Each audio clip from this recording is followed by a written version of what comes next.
قرآن حکیم میں تو اللہ نے چیلنج دیا ہے نا سورہ حج کے اندر کہ جن ہستیوں کو تم پکار رہے ہو تم بھی اور جن کو تم پکار رہے ہو یہ مل کے بھی ایک مکھی نہیں پیدا کر سکتے، اور مکھی ان سے کچھ چھڑا کے لے جائے تو اسے واپس نہیں لے سکتے۔ کتنے کمزور ہیں وہ جو پکار رہے ہیں اور وہ بھی جنہیں پکارا جا رہا ہے۔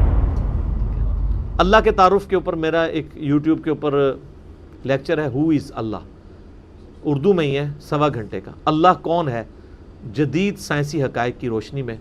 وہ آپ دیکھیں کہ انسان کے اندر اللہ تعالیٰ نے کیسی کوالٹیز رکھی ہیں، انسان پریشان ہو جاتا ہے۔ صرف ایک مثال کے طور پہ ایک بہت بڑی اللہ تعالیٰ نے جو انسان کے اندر کوالٹی رکھی ہے وہ آنکھیں۔ سائنٹسٹ حیران ہے کہ اچانک جو ہے نا وہ آنکھیں نمودار ہوتی ہیں انسان کا، یعنی جب بالکل 7-8 مہینے گزرتے ہیں اس کے بعد، ورنہ پہلے سوراخ ہی ہوتا ہے، اچانک آنکھیں نمودار ہوتی ہیں۔ اور یہ کتنی حیران کن بات ہے کہ آنکھوں کے اندر شیشہ ہے اور شیشے کا گوشت کے ساتھ کوئی تعلق ہی نہیں ہے۔ گوشت کی ان پٹ سے شیشہ بننا یہ انبلیویبل چیز ہے۔ سر آؤٹ پٹ کے لیے یہ بھی تو ضروری ہوتا ہے نا کہ ان پٹ کیا ہے۔ اگر میں لکڑی ڈال کے دوسری طرف سے کوئی لوہے کی بنی ہوئی چیز نکال لوں تو انبلیویبل چیز ہے نا۔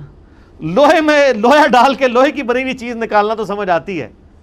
گوشت پوش میں سے آنکھیں اور آنکھوں میں شیشہ، اور صرف شیشہ نہیں ہے سر، بینائی ہے پیچھے، ایک باریک سا سوراخ ہے جس کے اندر سے تقریباً 12 لاکھ نسیں گزر رہی ہیں ایک آنکھ کے اس سوراخ میں سے، جس کی وجہ سے آپ کا یہ امیج بنتا ہے۔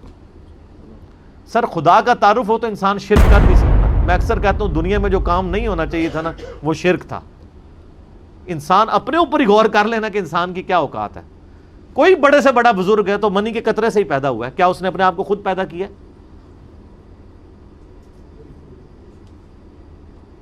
مجھے وہ ضمناً واقعہ یاد آ گیا، حجاج ابن یوسف بڑا اکڑ کے چل رہا تھا، طاؤس تابعی تھے عبداللہ ابن عباس کے شاگرد، تو وہ ان کے پاس وہ اپنی مستی میں جا رہے تھے، اب دوسرے لوگ تو دیکھ کے راستہ چھوڑ دیتے تھے، وہ اپنا اسی طریقے سے درویشی میں جا رہے تھے۔ اس کو بڑا غصہ ہے کہ انہوں نے میرے لیے راستہ نہیں، وہ پاس آ کے کہنے لگا تم جانتے نہیں ہو میں کون ہوں؟ ان کا میں تمہیں بخوبی جانتا ہوں، ابتدا میں تم ایک بے قدر منی کے قطرے تھے ناپاک۔ اے پھکی سر پھکیاں شروع تو چل رہی ہیں، کہتے ہیں میٹھی میٹھی، اے میٹھی بات ہے؟ کوئی شخص کہ منو جاننا ہے کون ہے تو کوئی جواب کیا آ رہا ہے؟ میں بڑی اچھی طرح جانتا ہوں تو ابتدا میں ایک بے قدر پانی منی کا قطرہ تھا، پھر تو اپنے باپ کی شرمگاہ سے نکلا اور ماں کی شرمگاہ کے ذریعے ماں کے رحم تک پہنچا، اور اس کے بعد پھر اللہ تعالیٰ نے تجھے بڑا کر کے اسی شرمگاہ سے باہر نکالا،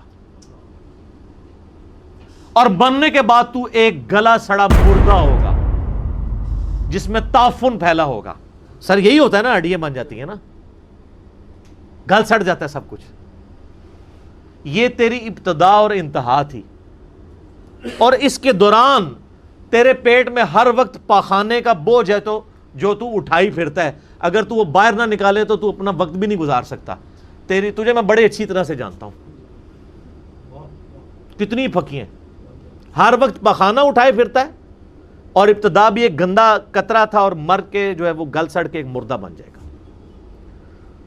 تو حجاج ابن یوسف جس کی زبان اتنی لمبی تھی اور اتنا ظالم تھا، اس پہ ایسا روب طاری ہوا۔ سر موت آپ کسی کو یاد کروائیں نا، بڑے بڑوں پہ روب طاری ہوتا ہے۔